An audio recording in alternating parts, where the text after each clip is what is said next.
शुक्लाम्बरधरं विष्णुं शशिवर्णं चतुर्भुजं प्रसन्नवदनं ध्यायेत् सर्वविघ्नोपशान्तये। व्यासं वसिष्ठनप्तारं शक्तेः पौत्रमकल्मषं पराशरात्मजं वन्दे शुकतातं तपोनिधिं। व्यासाय विष्णुरूपाय व्यासरूपाय विष्णवे नमो वै ब्रह्मनिधये वासिष्ठाय नमो नमः। अविकाराय शुद्धाय नित्याय परमात्मने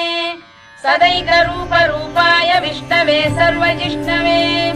यस्य स्मरणमात्रेण जन्म संसारबन्धनात् विमुच्यते। नमस्तस्मै विष्णवे प्रभविष्णवे। ॐ नमो विष्णवे प्रभविष्णवे। श्रीवैशम्पायन उवाच श्रुत्वा धर्मानशेषेण पावनानि च सर्वशः युधिष्ठिरः शान्तनवं पुनरेवाभ्यभाषत। युधिष्ठिर उवाच किमेकं दैवतं लोके किं वाप्येकं परायणम् स्तुवन्तः कङ्कमर्चन्तः प्राप्नुयुर्मानवा शुभम्। को धर्मः सर्वधर्माणां भवतः परमो मतः किं जपन्मुच्यते जन्तुर्जन्म संसारबन्धनात्। श्रीभीष्म उवाच जगत्प्रभुं देवदेवमनन्तं पुरुषोत्तमं स्तुवन्नाम सहस्रेण पुरुषः सततोत्थितः तमेव चार्चयन् नित्यं भक्त्या पुरुषमव्ययम् ध्यायन् स्तुवन् नमस्यं च यजमानस्तमेव च अनादिनिधनं विष्णुं सर्वलोकमहेश्वरम् लोकाध्यक्षं स्तुवन् नित्यं सर्वदुःखातिगो भवेत्। ब्रह्मण्यं सर्वधर्मज्ञं लोकानां कीर्तिवर्धनम् लोकनाथं महद्भूतं सर्वभूतभवोद्भवम् एष मे सर्वधर्माणां धर्मोऽधिकतमो मतः यद्भक्त्या पुण्डरीकाक्षं स्तवैरच्चेन्नरः सदा। परमं यो महत्तेजः परमं यो महत्तपः परमं यो महद्ब्रह्म परमं यः परायणम् पवित्राणां पवित्रं यो मङ्गलानां च मङ्गलम् दैवतं देवतानां च भूतानां यो व्ययः यतः सर्वाणि भूतानि भवन्त्यादियुगागमे यस्मिंश्च प्रलयं यान्ति पुनरेव युगक्षये तस्य लोकप्रधानस्य जगन्नाथस्य भूपते विष्णोर्नाम सहस्रं मे शृणु पापभयापहम्। यानि नामानि गौणानि विख्यातानि महात्मनः ऋषिभिः परिगीतानि तानि वक्ष्यामि भूतये। ऋषिर्नाम्नां सहस्रस्य वेदव्यासो महामुनिः छन्दोऽनुष्टुप् तथा देवो भगवान् देवकीसुतः अमृतांशुद्भवो बीजं शक्तिर्देवकी नन्दनः त्रिसामा हृदयं तस्य शान्त्यर्थे विनियुज्यते। विष्णुं जिष्णुं महाविष्णुं प्रभविष्णुं महेश्वरम् अनेकरूपदैत्यान्तं नमामि पुरुषोत्तमम्। अस्य श्रीविष्णोर्दिव्यसहस्रनामस्तोत्रमहामन्त्रस्य श्रीवेदव्यासो भगवान् ऋषिः अनुष्टुप्-छन्दः श्रीमहाविष्णुः परमात्मा श्रीमन्नारायणो देवता अमृतांशुद्भवो भानुरिति बीजम् देवकी नन्दन सृष्टेति शक्तिः उद्भवः क्षोभणो देव इति परमो मन्त्रः शङ्खबृन्नन्दकी चक्रीति कीलकम् शार्ङ्गधन्वा गदाधर इत्यस्त्रम् रथाङ्गपाणिरक्षोभ्य इति नेत्रम् त्रिसामा सामरः सामेति कवचम् आनन्दम् परब्रह्मेति योनिः ऋतुः सुदर्शनकार इति दिग्बन्धः श्रीविश्वरूप इति ध्यानम् श्रीमहाविष्णुप्रीत्यर्थे सहस्रनाम जपे विनियोगः। ध्यानम् क्षीरोदन्वत्प्रदेशे शुचिमणिविलसत्सैकते मौक्तिकानाम् मालाक्लुप्तासनस्थस्फटिकमणिनिभैर्मौक्तिकैर्मण्डिताङ्गः शुभ्रैरभ्रैरदभ्रैरुपरि विरचितैर्मुक्तपीयूषवर्षैः आनन्दीनः पुरीयादरिनरिन गदा शङ्खपाणिर्मुकुन्दः भुः पादौ यस्य नाभिर्वियदसुरनिलश्चन्द्रसूर्यौ च नेत्रे कर्णावाशा शिरोद्यौर्मुखमपि दहनो यस्य वास्तेयमब्धिः अन्तस्थं यस्य विश्वं सुरनरखगो भोगि गन्धर्व दैत्यैः चित्रं रम्यते तं त्रिभुवन वपुषं विष्णुमीशं नमामि। ॐ नमो भगवते वासुदेवाय। शान्ताकारं भुजगशयनं पद्मनाभं सुरेशं विश्वाधारं गगनसदृशं मेघवर्णं शुभाङ्गम् लक्ष्मीकान्तं कमलनयनं योगिधृध्यानगम्यं वन्दे विष्णुं भवभयहरं सर्वलोकैकनाथम् मेघश्यामं पीतकौशेयवासं श्रीवत्साङ्कं कौस्तुभोद्भासिताङ्गम् पुण्योपेतं पुण्डरीकायताक्षं विष्णुं वन्दे सर्वलोकैकनाथम् नमः समस्तभूतानामादिभूताय भूभृते अनेकरूपरूपाय विष्णवे प्रभविष्णवे सशङ्खचक्रं सकिरीटकुण्डलं सपीतवस्त्रं सरसीरुहेक्षणं सहारवक्षस्थलशोभिकौस्तुभं नमामि विष्णुं शिरसा चतुर्भुजम् छायायां पारिजातस्य हेमसिंहासनोपरि आसीनमम्बुदश्याममायताक्षमलङ्कृतम् चन्द्राननं चतुर्बाहुं श्रीवत्साङ्कितवक्षसम् रुक्मिणी सत्यभामाभ्यां सहितं कृष्णमाश्रये।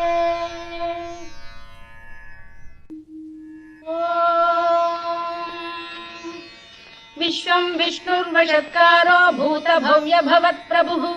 भूतभृद्भावो भूतात्मा भूतभावनः भूतात्मा परमात्मा च मुक्तानां परमागतिः अव्ययः पुरुषः साक्षी क्षेत्रज्ञोऽक्षर एव च योगो योगविदां नेता प्रधानपुरुषेश्वरः नारसिंहवपुः श्रीमान् केशवः पुरुषोत्तमः सर्वः शिवस्थाणुर्भूतादिर्निधिरव्ययः सम्भवो भावनो भर्ता प्रभवः प्रभुरीश्वरः स्वयंभूः शम्भुरादित्यः पुष्कराक्षो महास्वनः अनादिनिधनो धाता विधाता धातुरुत्तमः अप्रमेयो ऋषिकेशः पद्मनाभोऽमरप्रभुः विश्वकर्मा मनुस्पष्टा स्थविष्ठस्थविरो ध्रुवः अग्राह्यः शाश्वतः कृष्णो लोहिताक्षप्रदर्शनः प्रभूतस्त्रिककुब्धाम पवित्रम् मङ्गलम् परम्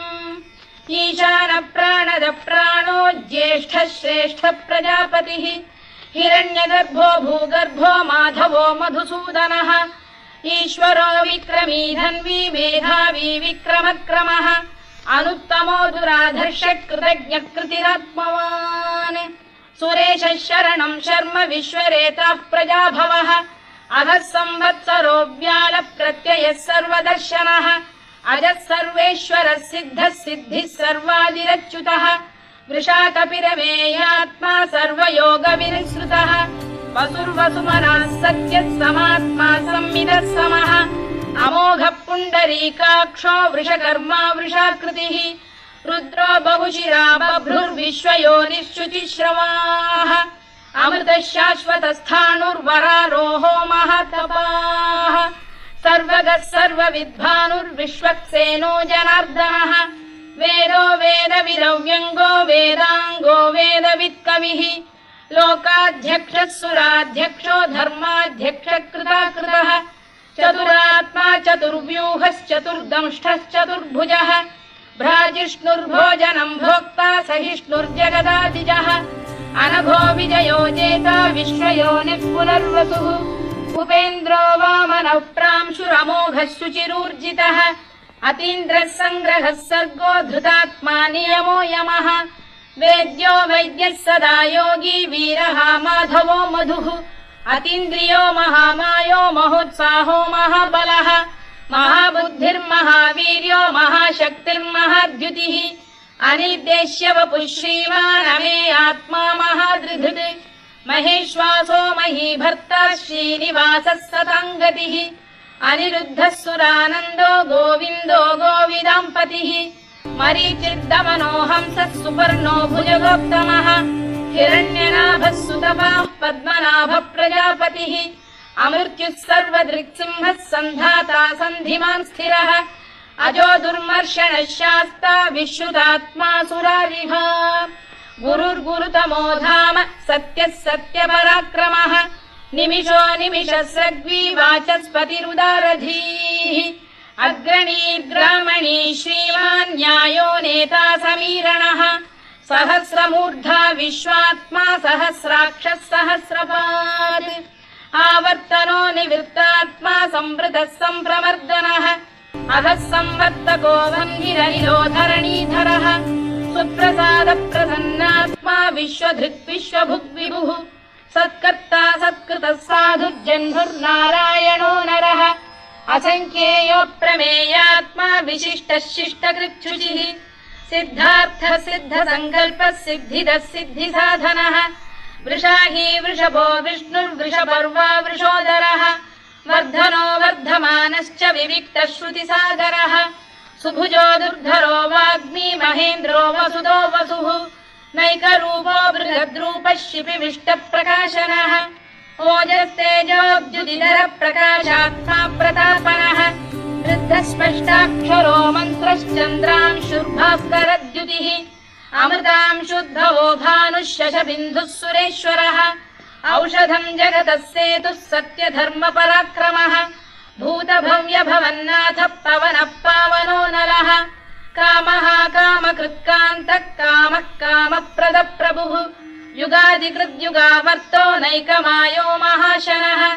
अदृश्यो व्यक्तरूपश्च सहस्रजिदनन्तजित् इष्टो विशिष्टः शिष्टेष्टः शिखण्डी नघुषो वृषः क्रोधः क्रोधकृत्कर्ता विश्वबाहुर्महीधरः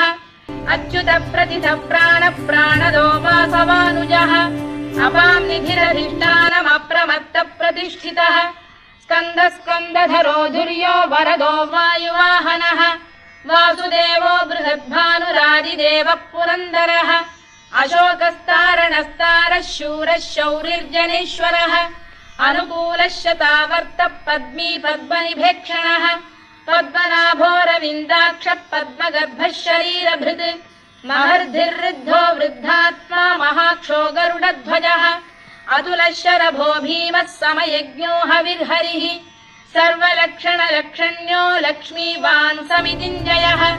शिक्षरो रोहितो मार्गो हेतुर्दामोदरः सः महीधरो महाभागो वेगवानमिताशनः उद्भवः क्षोभणो देवः श्रीगर्भः परमेश्वरः करणम् कारणम् कर्ता विकर्ता गहनो गुहः व्यवसायो व्यवस्थानः संस्थानस्थानदो ध्रुवः परद्धिः परमस्पष्टः तुष्टः पुष्टः शुभेक्षणः रामो विरामो विरतो मार्गो नेयोनयोनयः वीरः शक्तिमताम् श्रेष्ठो धर्मो धर्मविदुत्तमः वैकुण्ठः पुरुष प्राण प्राणद प्रणवपृतुः हिरण्यगर्भः शत्रुघ्नो व्याप्तो वायुरधोक्षजः ऋतुः सुदर्शनकारः परमेष्ठी परिग्रहः उग्रः संवत्सरो दक्षो विश्रामो विश्वदक्षिणः विस्तारस्थावरस्थाणुः प्रमाणम् बीजमव्ययम् अर्थोऽनर्थो महाकोशो महाभोगो महाधनः अनिर्विण्णस्थविष्ठो भूर्धर्मयूपो महामखः नक्षत्रनेमिर्नक्षत्री क्षमः क्षामः समीहनः यज्ञयुज्यो महेज्यश्च क्रतुः सत्रम् सदाम् गतिः सर्वदर्शी विमुक्तात्मा सर्वज्ञो ज्ञानमुत्तमम् सुव्रतः सुमुखः सूक्ष्मः सुघोषः सुखदः सुहृत् मनोहरोजितक्रोधो वीरबाहुर्विदारणः स्वापनः स्ववशो व्यापी नैकात्मा नैककर्मकृत् वत्सरो वत्सलो वत्सी रत्नगर्भोधनेश्वरः धर्मकृद्धर्मी सदसक्षरमक्षरम् अविज्ञाता सहस्रांशुर्विधाता कृतलक्षणः गभस्तिनेमिः सप्तस्तः सिंहो भूतमहेश्वरः आदिदेवो महादेवो देवेशो देवभृद्गुरुः उत्तरो गोपतिर्गोप्ता ज्ञानगम्यः पुरातनः शरीरभूतभृद्भोक्ता कपीन्द्रो भूरि दक्षिणः सोमपोमृतपः सोमः पुरुजिः पुरुषत्तमः विनयो जयः सत्यसन्धो दाशार्हः सात्वताम् पतिः जीवो विनयिता साक्षी मुकुन्दो मितविक्रमः अम्भोनिधिरनन्तात्मा महोदधिशयोऽन्तकः अजो महार्घः स्वाभाव्यो जितामित्रप्रमोदनः आनन्दो नन्दनो नन्दः सत्यधर्मात्रिविक्रमः महर्षिकपिलाचार्यः कृतज्ञो मेदिनीपतिः त्रिपदस्त्रिदशाध्यक्षो महाशृङ्गकृतान्तकृत् महावराहो गोविन्दः सुषेणः कनकाङ्गनी गुह्यो गभीरो गहनो गुप्तश्चक्रगदाधरः वेदास्वाङ्गोजितकृष्णो दृढः सङ्कर्षणोच्युतः वरुणो वारुणो वृक्षः पुष्कराक्षो महामनाः भगवान् भगहानन्दी वनमाली हलायुधः आदित्यो ज्योतिरादित्यः सहिष्णुर्गतिसप्तमः सुधन्वाखण्ड परशुर्दारुणो द्रविणप्रदः दिवस्पृक् सर्वदृग्व्यासो वाचस्पतिरयो निजः त्रिसामासामगः साम निर्वाणम् भेषजम् भिषज सन्न्यासकृच्छमः शान्तो निष्ठा शान्तिः परायणम् शुभाङ्गः शान्तिदः स्रष्टा कुमुदः कुवलेशयः पोहितो गोपनिर्गोक्ता वृषभाक्षो वृषप्रियः अनिवर्ती निवृत्तात्मा संक्षेप्ताक्षेमकृच्छिवः श्रीवत्सवक्षः श्रीवासः श्रीपतिः श्रीमताम्बरः श्रीधः श्रीशः श्रीनिवासः श्रीनिधिः श्रीविभावनः श्रीधर श्रीकर श्रेयः श्रीमान् लोकत्रयाश्रयः स्वक्षस्वङ्गः शतानन्दो नन्दिर्ज्योतिर्गणेश्वरः विजितात्मा विधेयात्मा सत्कीर्तिश्चिन्न संशयः उदीर्णः सर्वतश्चक्षुरनीशः शाश्वतस्थिरः भूषयो भूषणो भूतिर्विशोकः शोकनाशनः अर्चिष्मारर्चितः कुम्भो विशुद्धात्मा विशोधनः अनिरुद्धो प्रतिरथः प्रद्युम्नो मितविक्रमः कालनेमिनिहा वीरः शौरिः शूरजनेश्वरः त्रिलोकात्मा त्रिलोकेशः केशवः केशिहा हरिः कामदेवः कामपालः कामी कान्तकृतागमः अनिर्देश्य वपुर्विष्णुर्वीरोऽनन्तो धनञ्जयः ब्रह्मण्यो ब्रह्मकृद्ब्रह्मा ब्रह्म ब्रह्मविवर्धनः ब्रह्मविब्राह्मणो ब्रह्मी ब्रह्मज्ञो ब्राह्मणप्रियः महाकमो महाकर्मा महातेजा महोरगः महाक्रतुर्महायज्वा महायज्ञो महाहविः स्तव्यस्तव प्रियस्तोत्रम् स्तुतिस्तोतारणप्रियः पूर्णः पूरयिता पुण्यः पुण्यकीर्तिरनामयः मनोजवस्तीर्थकरो वसुरेता वसुप्रदः वसुप्रदो वासुदेवो वसुर्वसुमनाहविः सद्गतिः सत्कृतिः सत्ता सद्भूतिः सत्परायणः शूरसेनो यदुश्रेष्ठः सन्निवासः सुयामुनः भूतावासो वासुदेवः सर्वासु निलयो नलः दर्पः दर्पदो दृप्तो दुर्धरोऽथा पराजितः विश्वमूर्तिर्महामूर्तिर्दीप्तमूर्तिरमूर्तिमान् अनेकमूर्तिरव्यक्तः शतमूर्तिः शताननः एकोनैकः स वक्र किं यत्तत्पदमनुत्तमम् लोकबन्धुर्लोकनाथो माधवो भक्तवत्सलः सुवर्णवर्णो हेमाङ्गो वराङ्गश्चन्दनाङ्गदी वीरः विषमः शून्यो घृता क्षीरचरश्चरः अमानी मानदो मान्यो लोकस्वामी त्रिलोकधृत्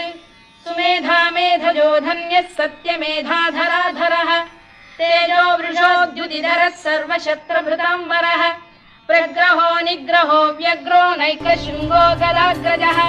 चतुर्मूर्तिश्चतुर्बाहुश्चतुर्व्यूहश्चतुर्गतिः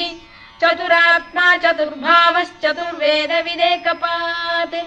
समावर्तो निवृत्तात्मा दुर्जयो दुरतिक्रमः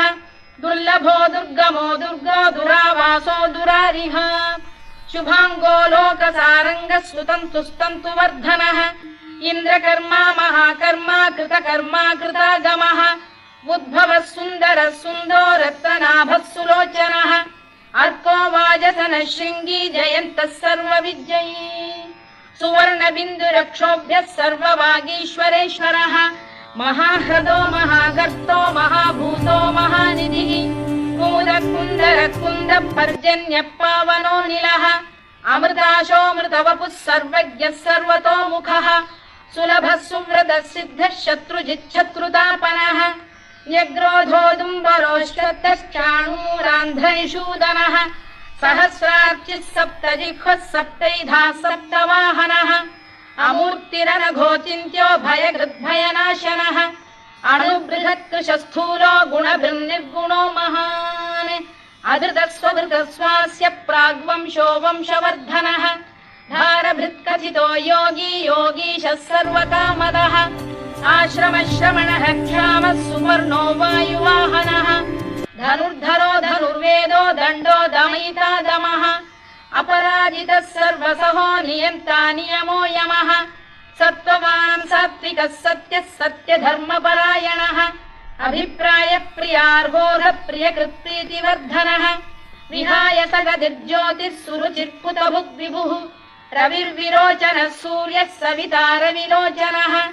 अनन्तो हुतभुग्भोक्ता सुखदो नैकजोऽग्रजः अनिर्विण्णः सदामर्षी लोकाधिष्ठानमद्भुतः सनात्सनातनतमः कपिलः कपिरव्ययः स्वस्तिदः स्वस्तिकृत् स्वस्तिः स्वस्तिभुक् स्वस्ति दक्षिणः अरौद्रः कुण्डली चक्री विक्रम्यूर्जितशासनः शब्दातिगः शब्दसः शिशिरः शर्वरीकरः अक्रूरपेशलो दक्षो दक्षिणः क्षमिणाम्बरः विद्वत्तमो वीतभयः पुण्यश्रवणकीर्तनः उत्तारणो दुष्कृतिः पुण्यो दुःस्वप्ननाशनः वीरः रक्षणः सन्तो जीवनपर्यवस्थितः अनन्तरूपोऽनन्तश्रीर्जितमन्युर्भयापहः चतुरश्रो गभीरात्मा विदिशो व्यादिशो दिशः अनादिर्भूर्भुवो लक्ष्मी सुवीरो रुचिराङ्गदः जननो जनजन्मादिर्भीमो भीमपराक्रमः आधारनिलयो धाता पुष्पहास प्रजागरः ऊर्ध्वगः सत्पथाचार प्राणद प्रणवप्रणः प्रमाणम् प्राणनिलय प्राणभृत्प्राणजीवनः तत्त्वम् तत्त्वविदेकात्मा जन्म मृत्युजरातिगः भूर्भुवः स्वस्तरुस्तारः सविता प्रपितामहः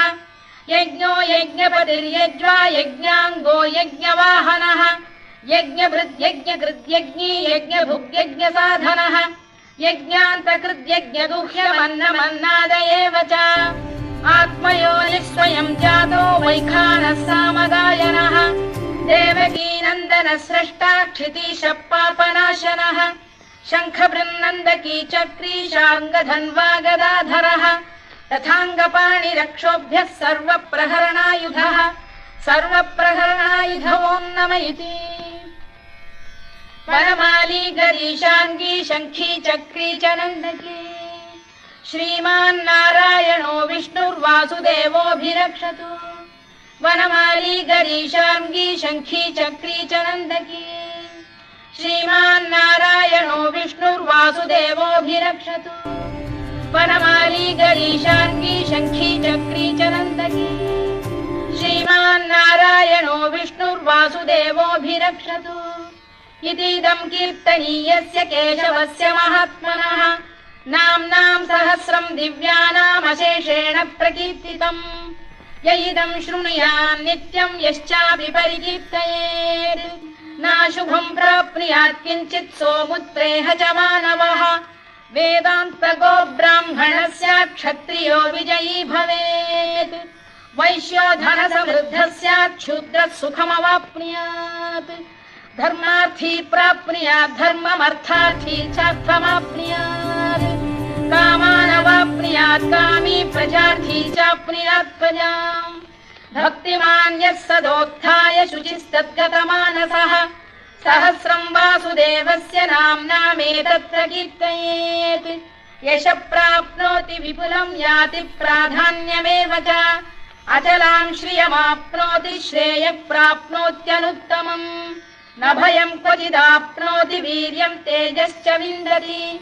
भवत्यरोगोद्युतिमान् बलरूपगुणान्वितः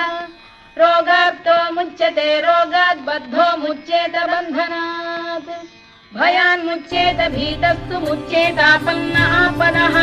दुर्गाण्यतितरत्याशु पुरुषः पुरुषोत्तमम् सुवन्नाम सहस्रेण नित्यम् भक्तिसमन्वितः वासुदेवाश्रयो मर्त्यो वासुदेवपरायणः सर्वपापविशुद्धात्मा याति ब्रह्म सनातनम् न वासुदेव भक्तानामशुभम् विद्यते क्वचित् जन्म मृत्युजरा व्याधि भयम् नैवोपजायते इमं स्तवमधीयानः श्रद्धा भक्ति समन्वितः युज्येतात्मसुखक्षान्तिः श्रीधृतिस्मृतिकीर्तिभिः न क्रोधो न च मात्सर्यम् न लोभो न शुभामतिः भवन्ति कृतपुण्यानाम् भक्तानाम् पुरुषोत्तमे द्यौः चन्द्रार्कनक्षत्राखम् दिशो भूर्महोदधिः वासुदेवस्य वीर्येण विधृतानि महात्मनः ससुरासुरगन्धर्वम् स यक्षोरगराक्षसम् जगत्वशे वर्ततेदम् कृष्णस्य सचराचरम् इन्द्रियाणि मनो बुद्धिः सत्त्वम् तेजो बलम् धृतिः वासुदेवात्मकान्याहुः क्षेत्रम् क्षेत्रज्ञ एव च सर्वागमानामाचार प्रथमम् परिकल्पते आचार प्रभवो धर्मो धर्मस्य प्रभुरच्युतः ऋषयः पितरो देवा महाभूतानि धातवः जङ्गमा जङ्गमम् चेदम् जगन्नारायणोद्भवम् योगो ज्ञानम् तथा साङ्ख्यम् विद्या शिल्पादिकर्म च वेदाः शास्त्राणि विज्ञानमेतत् सर्वम् जनार्दनात् एको विष्णुर्महद्भूतम् पृथग्भूतान्यनेकशः त्रीन् लोकान् व्याप्य भूतात्मा भुङ्क्ते विश्वभुवव्ययः इमम् स्तवम् भगवतो विष्णोर्व्यासेन कीर्तितम् पठेद्य इच्छेत् पुरुषः श्रेयत् प्राप्तुम् सुखानि च विश्वेश्वरमजम् देवम् जगतः प्रभुमव्ययम् भजन्ति ये पुष्कराक्षम् न ते यान्ति पराभवम् न ते यान्ति पराभवम् ओन्नम इति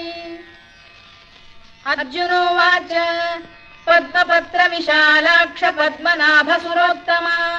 भक्तानामनुरक्तानाम् त्राता भव जनार्दन श्रीभगवानुवाच यो माम् नाम सहस्रेण स्तोतुमिच्छति पाण्डव सोऽहमेकेन श्लोकेन स्तुत एव न संशयः स्तुत एव न संशयोऽन्नम इति व्यास उवाच वासनाद् वासुदेवस्य वासितम् भुवनत्रयम् सर्वभूतनिवासोऽसि वासुदेव नमोऽस्तु ते वासुदेव नमोऽस्तु ते ओन्नम इति पार्वत्युवाच केनोपायेन लघुना विष्णोर्नाम सहस्रकम् पठ्यते पण्डितैर्नित्यम् श्रोतुमिच्छाम्यहम् प्रभो ईश्वर उवाच श्रीराम राम रामेति रमे रामे मनोरमे सहस्रनाम तत्तुल्यम् राम नाम वरानने